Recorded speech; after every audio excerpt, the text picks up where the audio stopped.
We think women need to talk more openly about money because money really matters. It shouldn't be embarrassing or confusing. Join the conversation. We'll be discussing a whole range of topics which will help you get comfortable with your finances. Money Matters. Brought to you by AJ Bell. Hello and welcome to another Money Matters podcast. I'm Laura Suter and I'm joined by Danni Hewson. Hi Laura, we are continuing a theme with this episode. So we touched on how to ask for a pay rise, how to get a job, whether you're just starting out or maybe returning to employment after a career break, maybe because you've been looking after kids. In this podcast, we're going to talk about student finances. And I don't know about you, Laura, but I was lucky because when I did my degree course, we didn't have to pay for the course. So I just needed to pay to live. Well, my dad paid my rent and a bit of my expenses, but it just didn't quite go far enough. So I did work through most of my degree course. And I do remember having to cut things pretty fine in terms of, shopping and that kind of thing.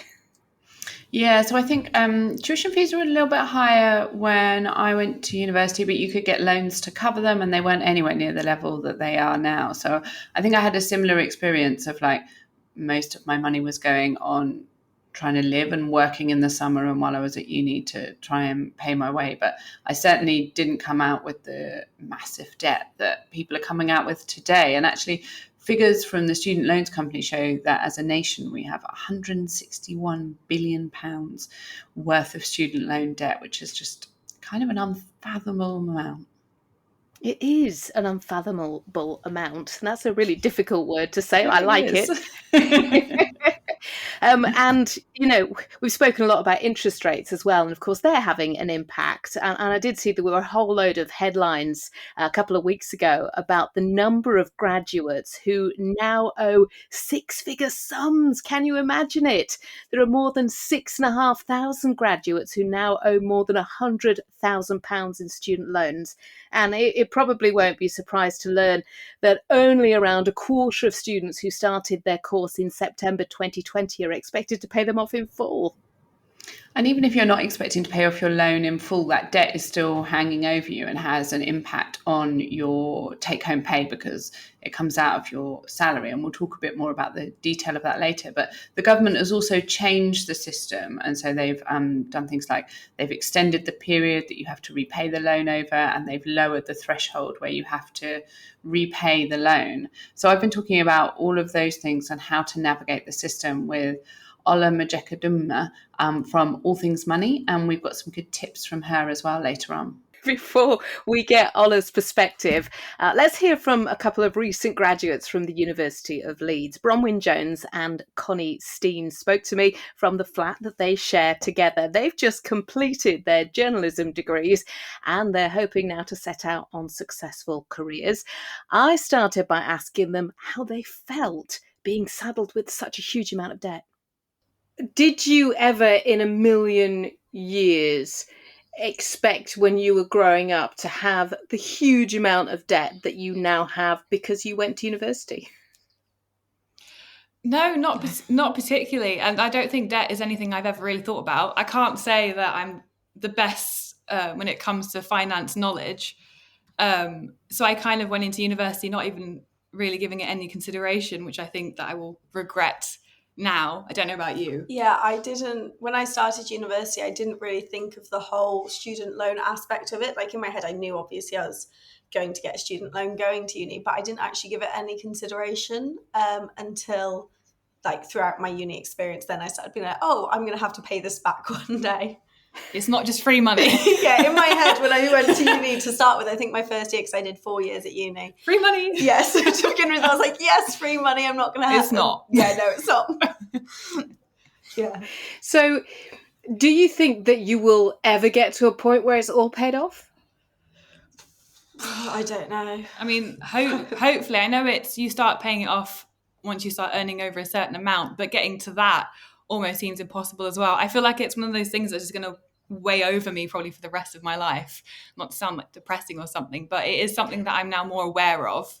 I think I know as well, because I came to uni later, so a lot of my friends have already graduated, and they all say that it's so disheartening when their paycheck comes out each month and it just goes straight away before they don't even see that percentage. And like one of them got a promotion at work, and the promotion actually hindered her because it meant that she then started paying off the student loan, which she wasn't before. So actually it meant nothing for her. So she ended up getting more responsibility at work, but not the pay to reflect it, because that percentage went straight back to pay her student loan off instead. So it is kind of frustrating knowing that I'll be paying that off for a very long time. When you were at university, were you working at the same time in order, to offset the fact that you had this massive loan, but maybe you didn't want it to be even bigger? I know we had very different experiences with uni, like in finances and stuff. So I had to work through uni to fund living and things. But it was mainly because my student loan was the minimum student loan. But that would come in, go to rent straight away, and I wouldn't see it. So in order to actually afford to live, because basically I started off on the maximum student loan, but my mum married my stepdad, which he has 5 children of his own. He can't afford to support me. And my mum doesn't work. So instantly when they got married, my student loan went to the minimum from the maximum, which meant obviously a massive $4,000 shock as well, isn't it? Yeah. I was like, could you not have waited a couple of years to get married? But yeah, so I ended up having to work just to afford food each week.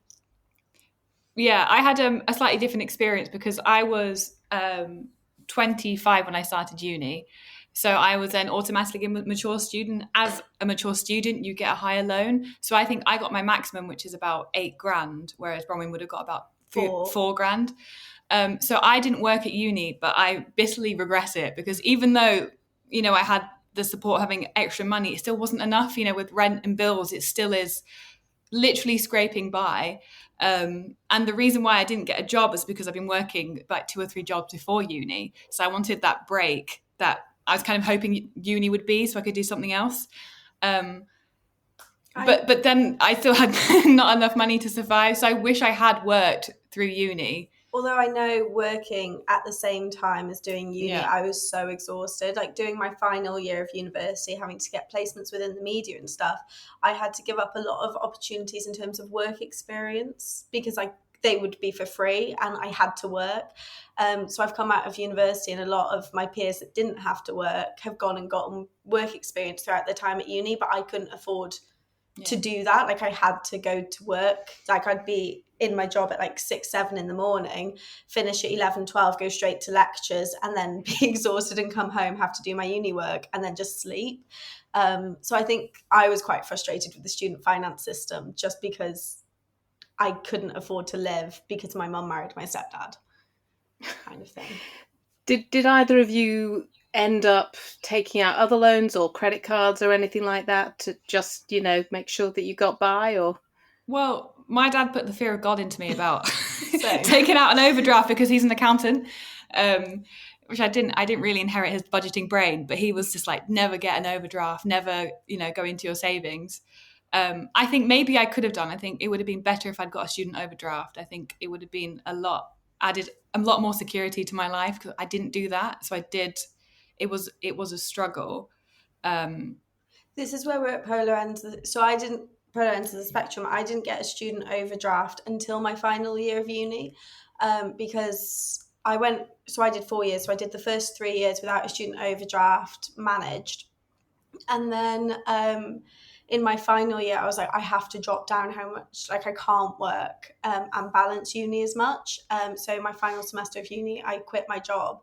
So I did get a student overdraft and now I'm in it. And my dad did the same with me in terms of, he was like, never get an overdraft, you'll be paying it off forever on top of it.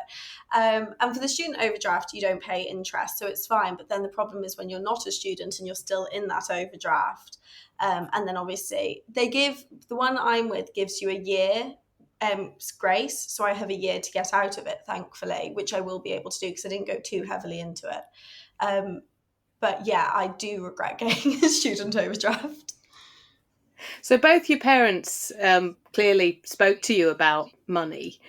When you first started having to budget for yourself. How hard was that? Did you have any idea of what to do, and how did you go about it?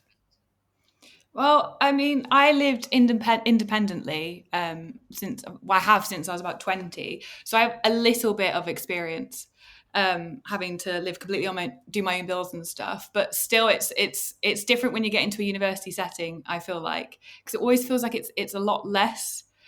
And budgeting isn't easy. I feel like I've done a lot of my financial learning through struggling and through university, because I wasn't really, apart from my dad, you're not really taught how to look after your finances in school or anything.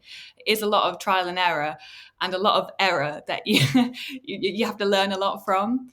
I mean, I don't know about your experience. I think so when I first came to uni, the first year I was given the full student loan, and the university, if you're given the full student loan, offer a grant to students. So that year I got a grant.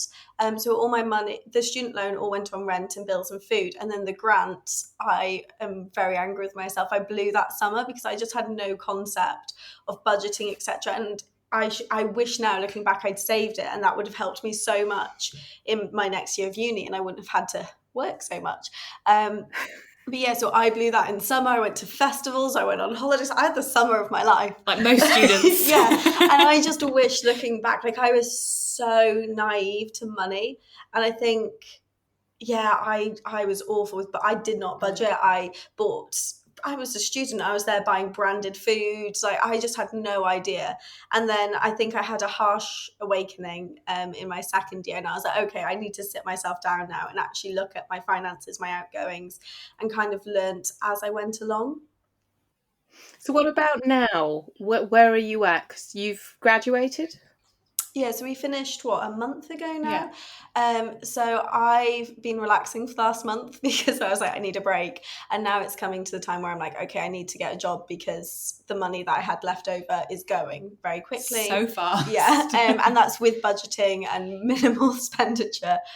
So now I'm looking for a job. It's that awful period in between where it's like limbo, where you're just waiting to get your next source of income. And I'm literally just stretching out my maintenance loan, the bare bit that's left to tide me over.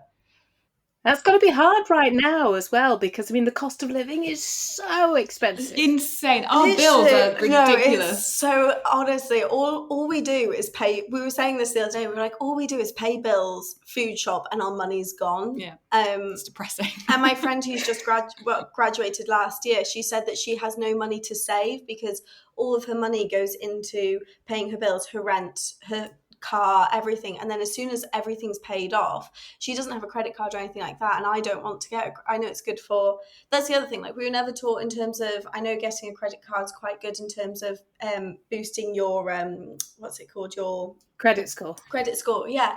I was never taught anything like that. So I never got a credit card out to pay off straight away to boost my credit score and all those kind of things. I don't know. I just wish I'd been taught more. Like I feel like growing up, we were educated on so many things that don't apply to my life now. But I just wish in school or at some point someone had sat us down and gone, this is budgeting. This is how you do this. This is how, like my friend's just bought a house, which I find mind-boggling. But she's just bought a house and she was going through all the mortgage stuff and she was panicking. She was like, she had no clue how to do it. No one had ever sat her down and been like, this is how you live financially. Can you imagine a time where you'll be able to buy a house? No. I hope one day. I feel like I have a naive... You're quite optimistic, because I think I'm very pessimistic. I think because I know my career is like more of my goal than anything else in life. Like that's always what I've wanted more than like kids or family or anything like that. I've always been like, okay, I'm going to get a career. I'm going to be successful. So I think for me, I'm like, physically it's a difficult idea. Money will come with that though, won't it? That's my logic. Like I'm like, I'll get there many years in the future, but I'll get there. I mean, I would love to be able to buy my own house one day. Seems a bit like a fantasy in the distance. So you've finished university, you're now at a point where hopefully that will stand you in good stead and get you the career of your dreams. Where are you both hoping to head? I want to work in factual TV, so documentary making. I'm doing a course at the moment. So that would be freelance work, which is also maybe not the most secure job to get into straight after uni when you're constantly looking for the next job. But it's a creative industry that kind of tails off our journalism degree. So hopefully I'll build up experience and money will be a little bit more consistent and flow in. Trying to remain somewhat positive about that. I think I'm the same. Like, I've always known documentaries, podcasts, that's the two areas that I'm most interested in, probably. But again, we did a journalism degree that's very targeted towards newsrooms and that kind of thing. So I think whatever gets me in the door to begin with. But end goal, I want to own my own production company one day. Fingers crossed. But that also seems financially very far away. Well, look, thank you so much for talking to me, and good luck with the future career. Thank you. It's been lovely talking to you too. Thank you for having us. So good luck to Bronwen and Connie. Their stories are going to chime with a lot of graduates and many people kind of just starting out in their journey through university.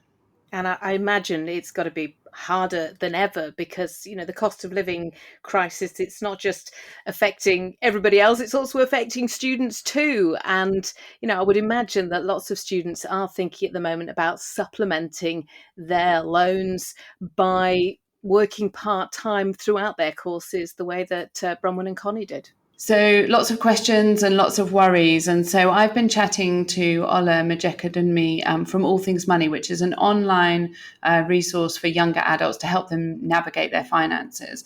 And I've been chatting to her about how student finance actually works and why it might involve some tricky conversations with your parents, but also what actually happens when you come to repay those loans. So, Ola, I thought it would be interesting to start for people that are applying for university at the moment or thinking about it in the future. How does the student loan and student finance system actually work?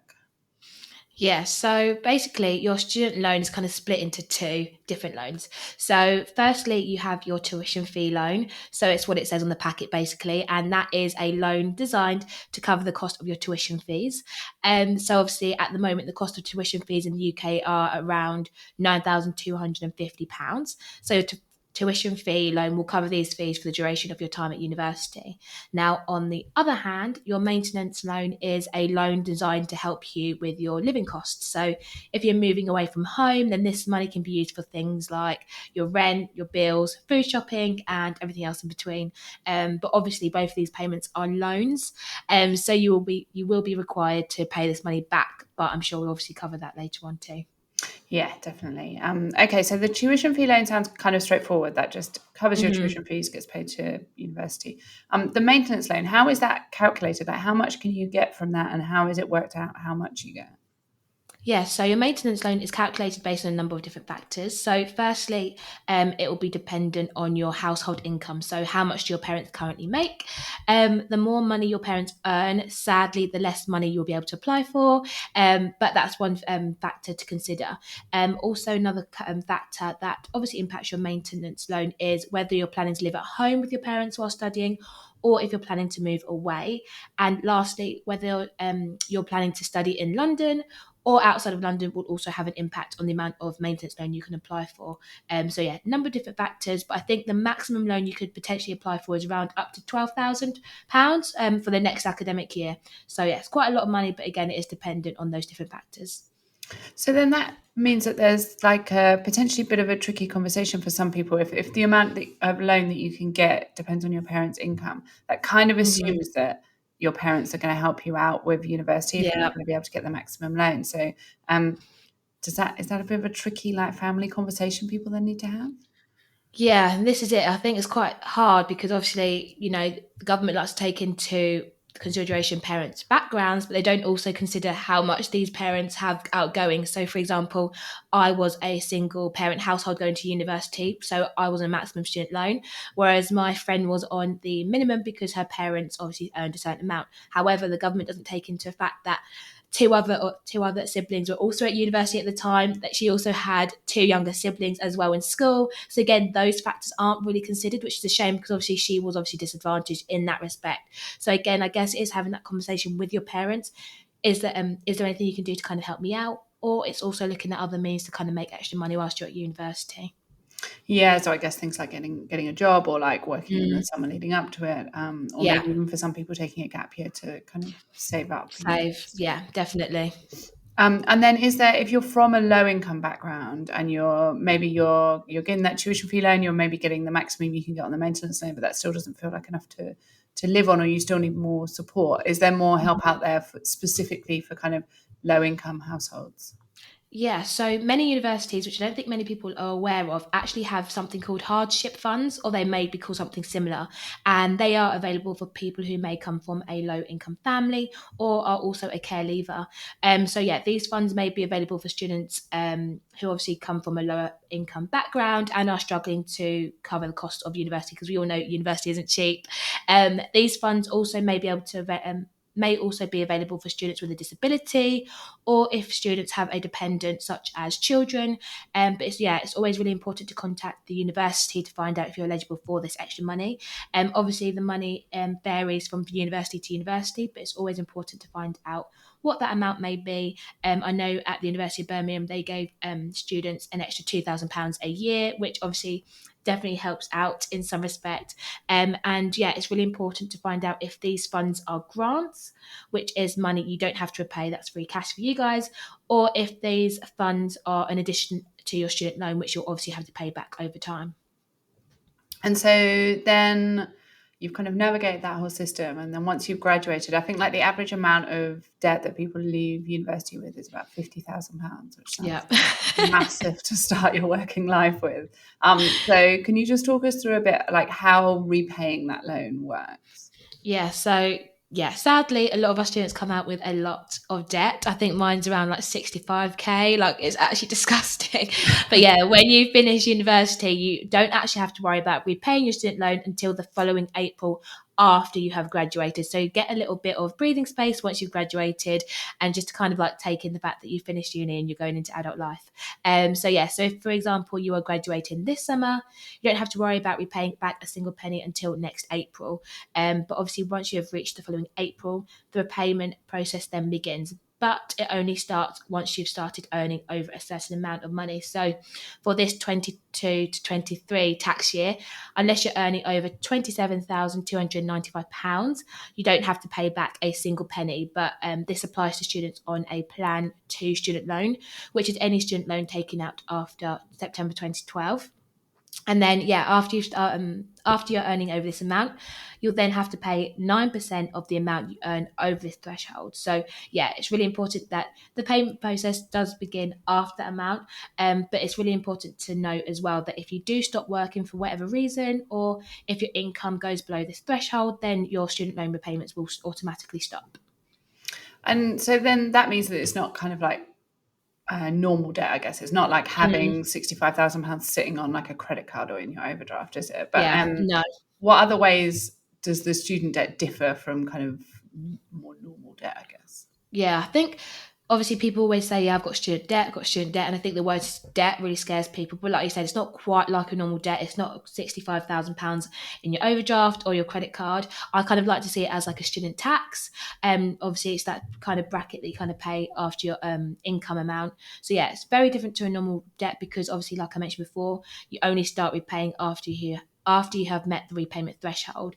And if you're a student from England or Wales, your student loan also gets written off after 30 years. So again, that's something to consider, especially when taking out your student loan. And that applies for Plan 2 student loans. So then still students are often going to have to supplement these loans with other forms of debt, aren't they? So kind of credit cards or buy now, pay later, overdrafts. Yeah. How do people need to consider taking on those different kinds of debt, and how can they think about managing it, I guess? Yeah, I think it's really important outside of your student loan that if you are going to apply for debt, then that money isn't free money. You are going to have to pay it back at some point. So it's really important to first ask yourself if you really need that amount of money. So I know a lot of people are quite like to target students and offer them £5,000, £6,000 loans. Yes, it sounds appealing, but again, it's remembering to ask yourself, do you really need that amount? And that goes for credit cards as well. Yes, you may want to opt for a credit card, but again, it's really important that, if you are going to borrow money, please do responsibly repay that repay back however much you borrow every month, and also, if you can, have a really low credit card limit as well. So again, it reduces your temptation of overspending. But yeah, I think it's really important to note as well that if you are a university student, you actually are eligible from a number of banks interest-free student overdrafts, which might be able to help you out whilst you're at university. But again, it's not free cash, and it's something you will have to pay back again once you finish university. But I know those interest-free student overdrafts are really handy for students at the moment. Mine was like a lifesaver when I was at university. And then I basically used to try and use my summer holiday to earn enough money to get out of my overdraft so that I would then inevitably end up using it the next year. But I mean, having that extra bit of float, I think, and did really help. But yeah, quite the shock when you then have to work out to repay it. And then there's some changes coming up to the student loan system, aren't they, from next year, which are quite complicated, but they do have quite a big impact, don't they, on people who will graduate from next year onwards, right? Yeah, so for students starting university from September 2023, one of the main changes the government recently introduced is that they will have to start repaying their student loan once they are earning over £25,000 a year. So rather than repaying once you're earning over £27,000, students will be required to start repaying from £25,000 the April after they graduate. So yeah, that means you're going to end up repaying a bit more than what people are paying at the moment, or even sooner, as obviously a lot of people typically kind of graduate on that kind of salary anyway. Another change worth noting is that students also starting university from next September will also have their student loan wiped after 40 years rather than the current 30 years. So yeah, again, you'll be paying off that student loan a lot longer than what people are currently doing at the moment. So yeah, to summarise, students going to university from next September, it's going to cost a lot more than what it has been in the past. Yeah, and I think that's going to make a lot of people really think about whether they go to university, what the other options might be, or the courses they're picking and kind of the earning potential of those. I think if it's going to be that much more expensive. Yeah, definitely. And that's definitely something my sister is trying to weigh up now. She's meant to be starting in September 2023. So again, these changes come into place when she goes. So yeah, it's kind of weighing up the options. Does she need to go to uni? Does she want to go to uni? What are the other options? So yeah, I think it's definitely something to really consider if you are planning to go to university. I mean, I went, I loved it. But obviously it's not a cheap decision to make. So yeah, definitely weigh up your pros and cons of going. Yeah, I definitely agree. Thank you so much for sharing all of that with us. I appreciate it. You're welcome. Thank you so much for having me. Some really great tips from Ola, and do check out All Things Money for more great tips and a chance to engage with people in the same situation. We are going to talk a little bit about saving for your kids in a future podcast that we're going to do, because I would imagine, that a lot of those conversations that students are having with parents start with, so have you got any money saved up for me when I go to university? And also, I just want to flag that there's an article on the Money Matters homepage, which you can find by searching for AJ Bell Money Matters in Google. And the article that I penned, it looks at how much your student loan will actually cost you. So people come out with an amount of debt, but then because of the way that repayment system works that Ola talked about, you kind of don't really know how much you're going to repay of that debt. So I've done some calculations that just highlight how that works, but also the massive impact that things like working part-time or taking career breaks or getting pay rises can have on the amount that you actually repay of your student debt. It is so complicated. Do you remember the moment when you'd finally repaid your student loans? Yes, and it was such a nice feeling, even though I don't think that it was a massive amount that came out of my pay packet, but just that feeling of being like, I don't have that hanging over me. So I really feel for a lot of people today who are never going to pay off that loan and are basically waiting to get until that cut-off period before their loan's wiped out before they can experience that. Yes, I do remember going out and celebrating, because it did make a big difference. That is it for this episode of the Money Matters podcast. As always, we love to hear from you. We're on social media. You can find us on Instagram at AJ Bell Money Matters. Do leave us a comment, a review wherever you get your podcasts, or of course get in touch if you have any topics that you think that we should be talking about, or just anything that you want us to hear about. Thanks so much for listening. And we'll see you next time. Before you go, please remember this podcast is for educational purposes, and the views expressed don't necessarily reflect those of AJ Bell. The podcast isn't telling you whether certain investments are suitable or not. And don't forget that the value of investments can change, and you can lose money as well as make it. It's also important to remember that tax rules apply, and that the way an investment performed in the past may not be the same as how it behaves in the future. If you want help, go see a qualified financial advisor.